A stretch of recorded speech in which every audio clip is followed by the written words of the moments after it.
যোৱাকালি ঘোষণা কৰা নিট পৰীক্ষাৰ ফলাফলত বিহপুৰীয়াৰ জ্যোতিষ শংকৰ বৰা নামৰ ছাত্ৰজনে শিক্ষাৰ্থীৰ সুফল অৰ্জন কৰিবলৈ লখিমপুৰলৈ গৌৰৱ কঢ়িয়াই আনিবলৈ সক্ষম হৈছে। আমি তেওঁৰ লগত পোনে পোনে কথা পাতিবলৈ যত্ন কৰিম। তেখেতে কিদৰে পঢ়া শুনা কৰিছিল, তেখেতে কিমান কষ্ট কৰিবলগীয়া হৈছিল এই সফলতা পাবৰ বাবে, কিদৰে প্ৰস্তুতি চলাব লাগে, এই সকলো কথা আমি তেওঁৰ লগত পাতিবলৈ যত্ন কৰিম। হয়, পোনপ্ৰথমে তোমাক অভিনন্দন জনাইছোঁ লখিমপুৰৰ পৰা। কি ক'বা, কেনেকুৱা লাগিছে এতিয়া তোমাৰ সফলতা পাই? এতিয়া সেয়াই ফাৰ্ষ্টততো মাৰ্কছটো এক্সপেক্টেড আছিলে, তাৰপিছত যেতিয়া খবৰটো পালোঁ খুব ভাল লাগিলে। চব ঘৰৰ মানুহ বহুত সুখী হ'ল। তো এতিয়া ভাল লাগিছে। এতিয়া কাউন্সেলিঙৰ পিছত গম পাম কি কলেজ। ৰেংক কিমান হ'ল তোমাৰ? মোৰ ৰেংক 3500ৰ ওচৰতে অল ইণ্ডিয়া ৰেংক হয়। আৰু এই সফলতা পাবৰ কাৰণে কিমানখিনি কষ্ট কৰিবলগীয়া হয়, কেনেদৰে কষ্ট কৰিছিলা তুমি? হয়, খুবেই কষ্ট কৰিবলগীয়া হয় আৰু হাৰ্ড ৱৰ্কৰ লগতে স্মাৰ্ট ৱৰ্কো কৰিবলগীয়া হয়।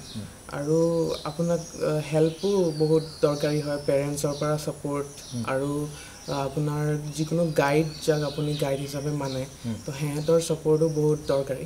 তো সেইখিনি মই পটেনচিয়েলৰ পৰা পালোঁ আৰু ঘৰৰ পৰাও পূৰা ফুল ছাপোৰ্ট পাইছিলোঁ। সেইকাৰণে এইবাৰ ছেকেণ্ড ড্ৰপ হ'লেও মই এইটো স্ক'ৰ লাভ কৰিবলৈ অৰ্জন হয়। পটেনচিয়েলৰ পৰা কৰিছিলা তুমি? হয়।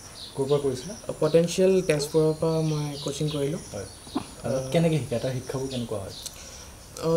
তেওঁলোকে বহুত ধ্যান দিয়ে চব কথাতে। ইভেন সদায় কি কি পঢ়া হৈছিলে সেইবোৰো তেওঁলোকে ভালকৈ ৰেকৰ্ড কৰিছিলে। লাষ্টলৈকেও তেওঁলোকে সদায় আগবাঢ়ি আহি সোধে যে কি পঢ়িছ বা কেনেকৈ ধৰণে ভাবিছ, সেইটো আমাক কওঁ। আৰু তো সেইবোৰ গাইডেঞ্চ পোৱাৰ কাৰণে বহুত হেল্প হৈ যায়। আৰু তুমি ক'লা বহুত কষ্টৰ প্ৰয়োজন হয়, তুমি বহুত কষ্ট কৰিছিলা। কি কি কষ্ট কৰিছিলা, কেনেদৰে কৰিছিলা, কিমান সময়ত উঠিছিলা? হয়, টাইম টেবুল আছিলে? মোৰ শোৱা দেৰি হয়, তো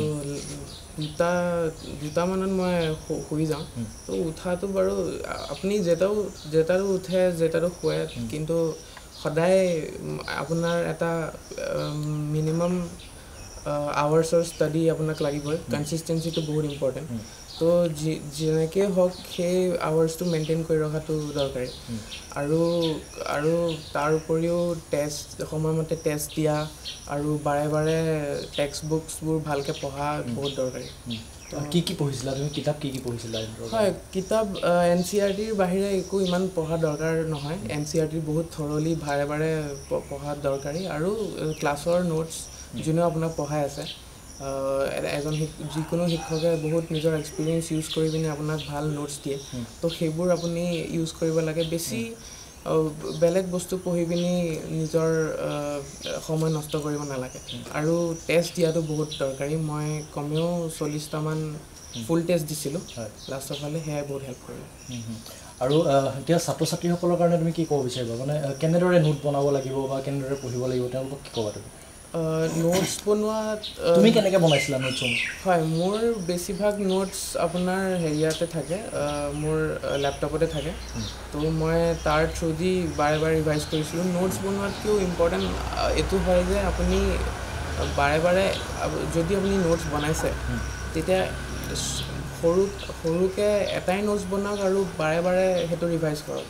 বাৰে বাৰে বেলেগ বেলেগ বহুত দীঘল নোটছ বনোৱাৰ কোনো দৰকাৰ নাথাকে। তো যদি আপুনি ভাবে যে মই কিতাপৰ পৰাই পঢ়িব পাৰোঁ, সেইটোও যদি আপোনাৰ কাৰণে হেল্পফুল হয়, তো সেইটো আপুনি কৰিব পাৰে। বাট যিও পঢ়ে যাতে বহুতবাৰ ৰিভাইজ কৰা থাকিব লাগে। তোমাক কোনকেইখন কিতাপে বেছি সহায় কৰিলে বুলি ভাবা? NCERTয়ে চবতকৈ বেছি সহায় কৰে। এইটো যোনসকলে পঢ়ি আছে সিহঁতিতো সদায় এইটো শুনে যে NCERT বাৰে বাৰে পঢ়িব লাগে। তো সেইটো সঁচাই হয়। হয়। আৰু তোমাৰ কেতিয়াৰ পৰা এইটো এইম হৈ আহিছিলে যে নিট দিম, ডক্টৰ বনিম, এনেকুৱা ধৰণৰ এইমটো কেতিয়াৰ পৰা হৈছিলে তোমাৰ? ক্লাছ 12 মানত মোৰ লগৰ কেইটামানে ক'লে যে নিটটো এনেকুৱা এক্সাম হয়, তো দি চাওঁ ব'ল। তো মই তেনেকৈ গ'লোঁ নিট এক্সাম। নাই 11-12ত নৰ্মেলি আজিকালি চবে গম পাই যায়। আৰু আমাৰ লকডাউনৰ টাইম আছিলে, সেইকাৰণে আমি ইমান একো তেনেকৈ গম নাপালোঁ, খেয়ালো নকৰিলোঁ। তাৰপিছত এবাৰ ড্ৰপ দিয়াৰ পিছত মায়ে ক'লে যে আৰু এবছৰ লৈ লওঁ। তো এবছৰ মই ঘৰতে আছিলোঁ। সেইবাৰো মোৰ স্ক'ৰ 456 মান আহিলে। তো তাৰপিছত মই ভাবিলোঁ যে আৰু ড্ৰপ লোৱা নহ'ব, কিন্তু তাৰপিছত দাদাই তাৰপিছত কেইজনমান মোৰ আগৰ শিক্ষকে ক'লে যে তোৰ স্ক'ৰটো ভাল হয় আৰু এটা ড্ৰপ ল'লে তই সফল হ'বি তো সেইকাৰণে মই পটেঞ্চিয়েলৰ লগত যোগাযোগ কৰিলোঁ তেওঁলোকৰ ছাপোৰ্ট পালোঁ আৰু এতিয়া সেইটো ডিচিশ্যন লোৱাৰ কাৰণে মই খুবেই আনন্দিত কাক ধন্যবাদ জনাব বিচাৰিবা তুমি ইয়াৰ কাৰণে হয় যোনসকলো মানুহ মোৰ লগত মোক সহায় কৰিলে মোৰ আগৰ শিক্ষকেই হওক বা পটেঞ্চিয়েলৰ শিক্ষকেই হওক ঘৰৰ মানুহ দেউতা মা আৰু দাদা সকলোকে মানে এনেকুৱা চবৰে এটা এটা ৰোল আছে যোনে সেই ৰোলটো যদি সিহঁতি নকৰা হ'লে মই এইটো জেগাত থিয় নহ'লো হয় তো এনেকৈ ডাইৰেক্ট আপুনি মেইনকৈ আপুনি ক'ব নোৱাৰে বাট সেইটো মা দেউতাই কেনেকৈ কষ্ট কৰিছিল তোমাৰ কাৰণে টোপনি ক্ষতি কৰি পাইছে নাই টোপনিটো সেয়াই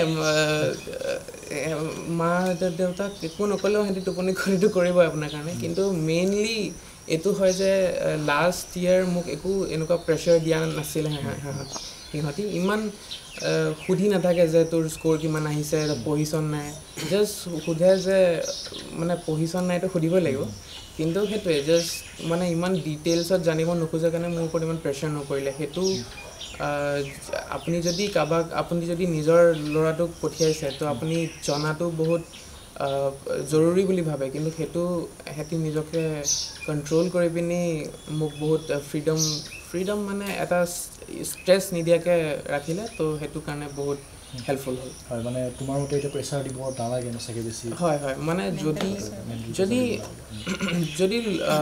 ষ্টুডেণ্টটোৱে বুজি পায় যে কষ্ট কৰিব লাগিব তাৰ ওপৰত আৰু সি কষ্ট কৰি আছে তো তাৰ ওপৰত প্ৰেছাৰ দিলে সেইটো নিগেটিভ ৱেত দেখা দিয়ে তো সেইটো প্ৰেছাৰ দৰকাৰী নহয় আমি এতিয়া জানিব পাৰিছোঁ যে তুমি উত্তৰ অসমৰ ভিতৰতে নম্বৰ 1 ৰেংক পাইছা কি ক'বা এইটো থাকে এতিয়া তেনেকুৱাতো একো ভবা নাছিলোঁ মই চিট এটা পোৱাটোৱে আশা কৰি আছিলোঁ বাট মানে ভগৱানে কৃপা কৰিছে আৰু ক্লাছ নাৰ্চাৰীৰ পৰা 2ত মই কিমিনত পঢ়িছিলোঁ কিমিনৰ এখন স্কুলত পঢ়িছিলোঁ তাৰপিছত মই ইয়ালৈ আহিলোঁ ইয়াত দীক্ষা বিদ্যা ভৱন বুলিয়ে এখন স্কুল আছে তাত 2ৰ পৰা 10লৈকে মই ইয়াতে পঢ়িলোঁ তাৰপিছত 11-12 মই এছিয়ান পাব্লিক স্কুলত পঢ়িছিলোঁ লখিমপুৰত সেইখন অৱস্থিত আৰু তাৰপিছত এটা ইয়েৰ ড্ৰপ মই ঘৰতে লৈছিলোঁ আৰু তাৰ নেক্সট ইয়েৰটো পটেঞ্চিয়েলৰ লগত যোগাযোগ কৰিলোঁ তোমাৰ মতে ইংৰাজী মাধ্যম আৰু অসমীয়া মাধ্যমে ইয়াৰ মাজত হেঙাৰ হ'ব পাৰে বুলি ভাবা নেকি কিবা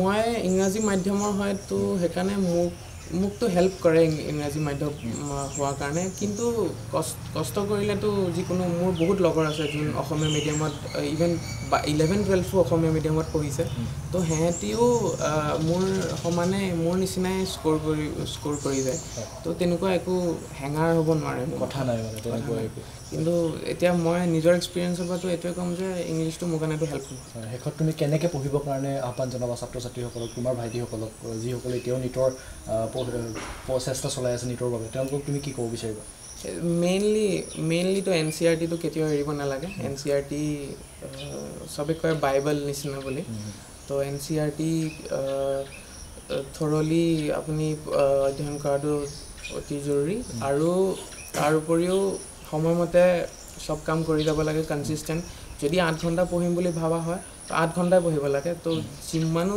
বেয়া চিটুৱেশ্যন হওক সদায় সেইটো 100% দি পিনি 8 ঘণ্টা পঢ়াটো দৰকাৰী আৰু লাষ্টৰ ফালে ভয় খাব নালাগে কাৰণ কি এইটো এক্সাম টাফনেছৰ এক্সাম নহয় ইয়াত আপুনি নিজকে কাম ৰাখিবলৈ বহুত দৰকাৰী সেইকাৰণে 40টা 40-50 টেষ্টটো আপুনি নিজে দিব লাগিব আৰু তেতিয়া আপোনাৰ এক্সাম মাইণ্ডছেট আহে আৰু এক্সামত আপুনি এনেকুৱা লাগে যে আপুনি মানে নৰ্মেল ডে আপোনাৰ গৈ আছে পিতৃ আছে আমি পিতৃৰ পৰা জানিবলৈ চেষ্টা কৰোঁ হয় কি ক'ব কেনেকুৱা লাগিছে কিমান সুখী আজি পুত্ৰসকল মইতো কাৰণে বহুতেই সুখী হয় কাৰণ সৰুৰ পৰাই তাক ডাঙৰ দীঘল কৰিলোঁ হয় আৰু তাৰ ইচ্ছাৰ বিৰুদ্ধে মই একোৱেই নকওঁ হয় আৰু বিশেষতঃ মই মানে বাহিৰত চাকৰি কৰোঁ সপ্তাহত এদিন আহোঁ তাক সদৌ পঢ়িছেনে কি বুলি পঢ়িছোঁ আৰু মেইনলি মানে মাকেই পৰিচালনা কৰে মই পইচা পাতি সেয়া নিদিওঁ মাকে গাইডেঞ্চ দিয়ে স্কুললৈ যায় ওচৰতে দীক্ষা বিদ্যা ভৱন আছিল তাতে পঢ়িছিলে সদায় অনা নিয়া কৰে চাই মই সপ্তাহত আহি খবৰ খাতি কওঁ আৰু পেৰেণ্টছ মিটিং থাকিলে মোক মাতে মই তেতিয়া তাত যাওঁ যি ড্ৰবেক থাকে মোৰ সেইটো এটা হেৰি আছিলে আপোনাৰ কাম যোগাৰ দিয়া তাৰ যোগাৰ দিয়া আৰু মানে কিবা ড্ৰবেক থাকিলে তাকো সোধোঁ বা এইখিনি টিচিং ক্লিয়াৰ হোৱা নাই মই দীক্ষাত গৈ পেলাই মানে এইখিনি কনচেপ্ট ক্লিয়াৰ কৰক মই এইখিনি কথা পাতোঁ সিমানেই হয় মাতৃ হিচাপে কি ক'ব বিচাৰিব কেনেকৈ সহায় কৰিছিলে আপুনি তাৰ লগত কেনেকৈ একেৰাহে অহৰহ মাতৃৰ এটা দায়িত্ব থাকে যে অহৰহ ল'ৰাটো চোৱা চিতা কৰি থকা কেনেকৈ চোৱা চিতা সি সৰুৰ পৰাই ভাল পঢ়াত মানে ইমান কৈ থাকিব নালাগে পঢ়া খালি উঠাই দিব লাগে উঠাটোক মানে লাভ কৰে এনেই পঢ়া শুনাটো নিজে পঢ়া বুলি কেতিয়াও ক'ব নালাগে কিন্তু বাকীখিনি কাম মই একো কৰিব নিদিওঁ তাক পঢ়া মুঠতে এইখিনি চব সহায় কৰোঁ তাৰপিছত সি নিজৰ মতে পঢ়িছে লাষ্ট ইয়েৰটো মই একো পেচা কোনেও ফোন এটাও নকৰোঁ মই মাত্ৰ ভালে আছানে পঢ়িছানে সিমানটো সোধোঁ তাৰ মতে নিজে ধুনীয়াকৈ কেনেকুৱা লাগিছে এতিয়া আপোনাৰ পুত্ৰ লাগিছে কিমান সুখী সুখী বহুত সুখী তাকে ভগৱানক খাটিছোঁ 5 বছৰটো ওলাই আহক ভালে